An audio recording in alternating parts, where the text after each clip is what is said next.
তার ঘুম খাওয়া দাওয়া একটা ইমব্যালেন্স একটা ফেজ আসে। একটা মেয়েকে পছন্দ হয়েছে, সে ইয়ে করছে না, বা আমার সেমিস্টার ফাইনালটা খারাপ হয়েছে, এখন আমি কি করব। মানুষের মধ্যে কিন্তু রাগ, দুঃখ, উদ্বেগ, ক্ষোভ এগুলো কিন্তু স্বাভাবিক একটা টেন্ডেন্সি।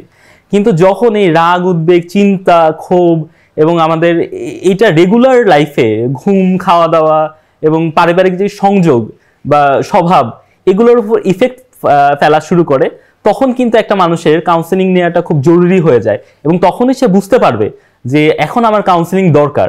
যেমন আমাদের ভারসাম্যহীনতাও নষ্ট হয় কিছু কিছু কারণ, যেমন তরুণ প্রজন্মের ক্ষেত্রেই বলি, যে একটা মেয়েকে পছন্দ হয়েছে, সে ইয়ে করছে না, বা আমার সেমিস্টার ফাইনালটা খারাপ হয়েছে, এখন আমি কি করব। সেই চিন্তাগুলো তার ওভার লিমিট হয়ে যায় এবং যার কারণে সে হচ্ছে তার ঘুম, খাওয়া দাওয়া একটা ইমব্যালেন্স একটা ফেজ আসে এবং যার কারণে তার থাকে না যে চিন্তা বেড়ে যায়, উদ্বেগটা বেড়ে যায়, হ্যাঁ, দুশ্চিন্তাটা বেড়ে যায়। এগুলো স্বাভাবিক জীবনযাপনের উপর ইফেক্ট ফেলা শুরু করে। তখনই কিন্তু বোঝা উচিত যে আমার এখন একটা কাউন্সেলিং নেওয়া প্রয়োজন, বা আমার একটা মানসিক স্বাস্থ্য বিশেষজ্ঞদের সাথে কানেক্টেড হওয়া প্রয়োজন।